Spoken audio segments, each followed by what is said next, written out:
मैं अजय जी आप ही से शुरुआत करना चाह रही हूँ। क्या सैम पित्रोदा ने कांग्रेस की सुपारी ले ली है ठीक चुनाव से पहले? माइक ले लीजिए, माइक। नमस्कार, बुद्धिजीवी वक्ता और देवतुल्य वोटर यहाँ आए, आपका स्वागत है इस धूप में। और आपको पता तो चले कि देश की सरकार मुद्दों से भटकाने के लिए उन लोगों, सैम पित्रोदा, प्राची जी क्या नरेंद्र मोदी हैं, देश के प्रधानमंत्री हैं किसी के? सैम पित्रोदा क्या गृह मंत्री हैं भारत सरकार के? सुन लीजिए, ये प्रधानमंत्री है, चीफ मिनिस्टर है किसी स्टेट के। कोई रामलाल, श्यामलाल, लत्तू, मोहन, फकीरा, सलीम, रहीम, असद। सर वो आपके ओवरसीज के प्रेसिडेंट हैं, शायद आपको जानकारी नहीं है। आप उन्हें एरा गैरा नत्थू गैरा अगर कह रहे हैं तो ये अपनी पार्टी को संभालिए ना, पार्टी को बोलिए। कोई बात अगर अमेरिका में उन्होंने विरासत टैक्स की पहले अमेरिका के एक कॉलेज में चर्चा करी, तो ये भारतीय जनता पार्टी का 2019 में ड्रीम प्रोजेक्ट था कि भारत में विरासत टैक्स लगना चाहिए। अरुण जेटली जी का स्टेटमेंट में और इनके जो वित्त राज्य मंत्री थे उनका स्टेटमेंट दिखा सकता हूं, और भाजपा के आईटी सेल का जो दिखा सकता हूं। तो बैकफुट पर चले गए। अब सैम पित्रोदा ने अपना कोई विचार रखा है तो आपको नंबर मैं दे दूं, फोन मिला के उनसे पूछिए। मैं एक सेकंड आपके पास लौटूंगी, आपकी आवाज आने में थोड़ी दिक्कत हो रही है। आपके साथी घनश्याम तिवारी जी, देखती हूँ आपको कितना डिफेंड कर पाते हैं सैम पित्रोदा अपने ही नेता को।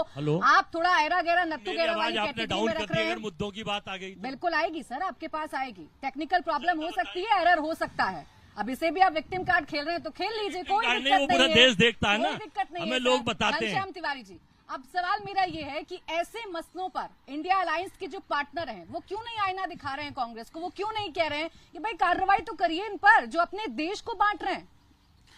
नमस्कार प्राची जी, आपको, दर्शकों को और को पैनलिस्ट को। 3 बातें अहम हैं। पहले तो प्रधानमंत्री जी हर रोज जो एक नया मुद्दा खोजते हैं, आज उन्हें एक अच्छा मुद्दा मिला। उन्होंने राहुल गांधी जी के अंकल के बारे में बात की। वैसे अगर आपने खबरें देखी होंगी तो उन्होंने अपने अंकल के बारे में बात की, अदानी जी के बारे में बात की, अंबानी जी के बारे में बात की, बीजेपी के अंकल के बारे में भी बात की। बीजेपी के अंकल क्यों? क्योंकि इन अंकल को भारतीय जनता पार्टी ने दुनिया का सबसे अमीर व्यक्ति बनाने का सपना दिखाया है। इस तरह के अंकलों के लिए 16 लाख करोड़ इस सरकार ने माफ किया है।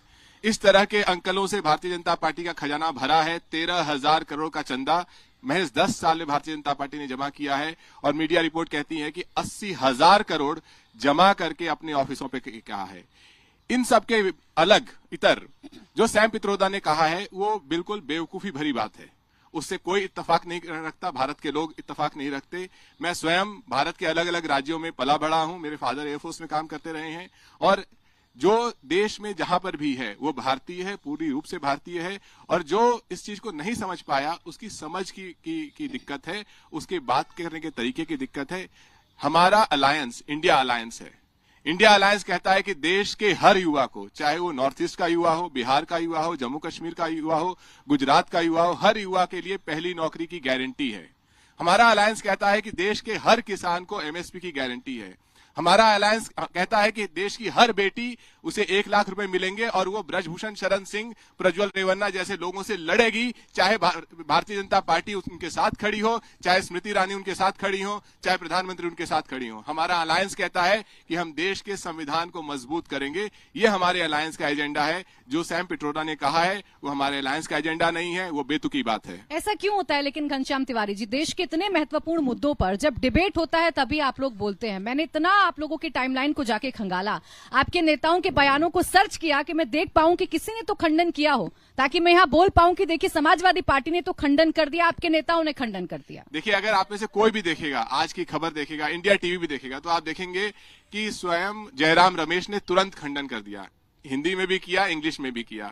जिस पार्टी के ऊपर आप आरोप लगाते हैं कि ये राहुल गांधी के अंकल हैं, वो समूची पार्टी खंडन कर रही है। आप कह रहे हैं खंडन नहीं करे। बात एक के बाद एक ऐसे बयान देते हैं सैम पित्रोदा जो कि हमारे देश के खिलाफ चले जाते हैं, और आप सिर्फ खंडन करके सोचते हैं कि आपकी पीठ थपथपा दी जाए। अरे करिए ना कार्रवाई, बोलिए ना उनसे। अच्छी बात है। अब सोचिए कि हमारे देश में प्रधानमंत्री जी किस पे कार्रवाई करने की बात कर रहे हैं। जो प्रधानमंत्री मंच पे खड़े होकर कहते हैं कि प्रज्वल रेवन्ना को वोट दो, वो दानव जिसने सैकड़ों लड़कियों के साथ बलात्कार किया, उसे वोट दो, इससे मैं मजबूत होता हूं, उसके लिए प्रधानमंत्री खंडन नहीं कहते। उसके लिए अमित शाह कहते हैं कि हमारा अलायंस चट्टान की तरह मजबूत है जेडीएस के साथ, इसके चलते भी उसमें कोई असर नहीं पड़ेगा।